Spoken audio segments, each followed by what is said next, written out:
NATO सदस्यता नहीं लेंगे। नेटो सदस्यता की मांग कौन कर रहा था? यूक्रेन।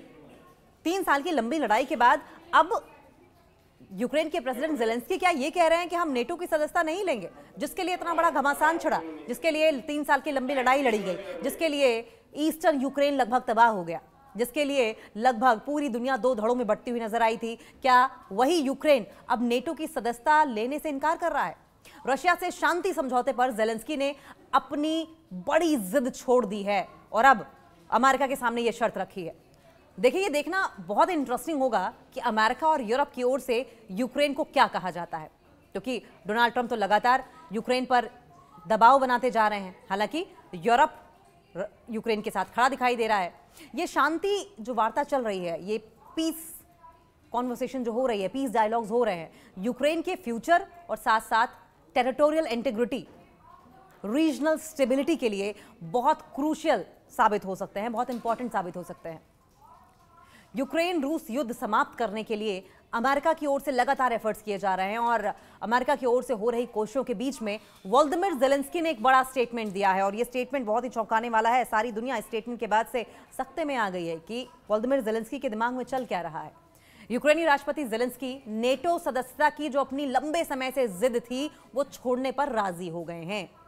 इससे रशिया यूक्रेन के बीच में शांति समझौते के आगे बढ़ने की उम्मीद बंधी हुई है। रूसी प्रेसिडेंट की एक अहम मांग यह है कि यूक्रेन के नेटो में शामिल ना होने की। व्लादिमीर पुतिन ने बार बार इस बात को लेकर यूक्रेन के ऊपर, वोलोदिमीर ज़ेलेंस्की के ऊपर दबाव बनाया था कि यूक्रेन नेटो की सदस्यता ना ले, और यह उनकी प्रमुख डिमांड्स में से एक था। और ज़ेलेंस्की का बयान, ज़ेलेंस्की का स्टेटमेंट एक ऐसे समय में आया है जब ट्रंप के विशेष दूत हैं रशिया यूक्रेन शांति समझौते पर चर्चा के लिए बर्लिन पहुंचे। फाइनेंशियल टाइम्स के मुताबिक वोलोदिमीर ज़ेलेंस्की ने कहा कि यूक्रेन नेटो की सदस्यता की मांग छोड़ने को तैयार है। हालांकि वो इसके बदले में अमेरिका और यूरोप से सुरक्षा की गारंटी लेगा।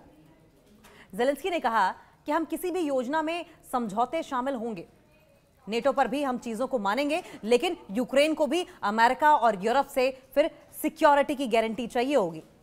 हम सुरक्षा चाहते हैं, यूक्रेन ने साफ कह दिया है, हम सिक्योरिटी चाहते हैं, अपने आवाम की रक्षा चाहते हैं, वोलोदिमीर ज़ेलेंस्की ने ये कहा है। और अगर अमेरिका और यूरोप ये देने को तैयार है तो हम अपनी जिद छोड़ देने को तैयार हैं।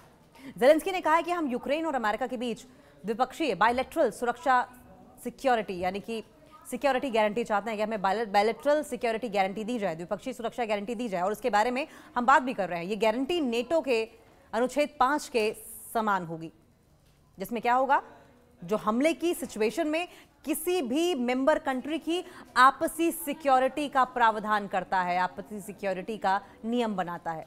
वहीं दूसरी ओर डोनाल्ड ट्रंप के एक विशेष दूत हैं स्टीव विटकॉफ, उनके ये स्पेशल एम्बेसडर हैं, खास एम्बेसडर हैं स्टीव विटकॉफ, और दामाद हैं जेरेड कुशनर। इन्होंने यूक्रेन पर रूस को फ्रंटलाइन इलाका सौंपने का दबाव डाला है। कहा है कि डोनबास सरीखे जो तमाम इलाके हैं उसको आप छोड़ दो रशिया के लिए। रूस ने कहा है कि वो यूक्रेन और यूरोप के सभी प्रपोजल्स को अस्वीकार कर देगा।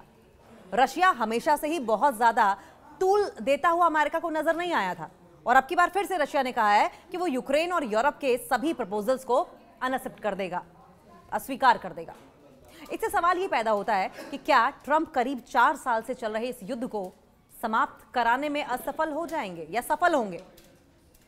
ज़ेलेंस्की ने कहा है कि इस सप्ताह की शुरुआत में यूरोपीय नेताओं के साथ परामर्श के बाद, बातचीत के बाद जो भी अमेंडेड प्रपोजल्स भेजे गए उस पर वॉशिंगटन से अभी तक किसी भी तरह का कोई जवाब नहीं मिला है। नेटो सदस्यता एक बड़ा मुद्दा था और इस मुद्दे को लेकर ही 2022 में किस तरीके से रशिया यूक्रेन के बीच में ये वॉर छिड़ी थी, वॉर ब्रोकआउट हुई थी, यह हम सब ने देखा था।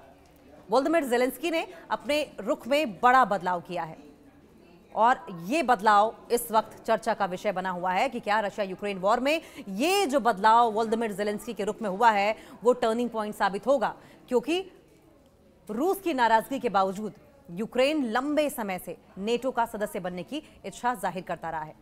नेटो ऐसा सैन्य गठबंधन है जिसमें मेंबर कंट्रीज एक दूसरे की रक्षा का वादा करते हैं, यानी कि अगर किसी नेटो देश पर हमला होता है तो सभी सदस्य देश उसे खुद पर हमला मानते हुए उस अटैक का जवाब देते हैं। और यही वजह रही है कि लगातार वोलोदिमीर ज़ेलेंस्की की ओर से नेटो की सदस्यता लेने पर जिद की जाती रही है, जिसका रशिया जवाब देता रहा है। क्योंकि रशिया को इस बात का डर रहा है कि यूक्रेन के साथ अगर यूक्रेन को नेटो की सदस्यता मिल गई तो जितनी भी नेटो कंट्रीज हैं वो आपात स्थिति में, इमरजेंसी सिचुएशन में, वॉर कंडीशन में यूक्रेन के साथ खड़ी नजर आएंगी। और फिर वॉर फ्रंट पर रशिया को सिर्फ यूक्रेन का सामना नहीं करना पड़ेगा, रशिया को यूक्रेन के साथ साथ उन तमाम कंट्रीज का भी सामना करना पड़ेगा जो नेटो के सदस्य हैं।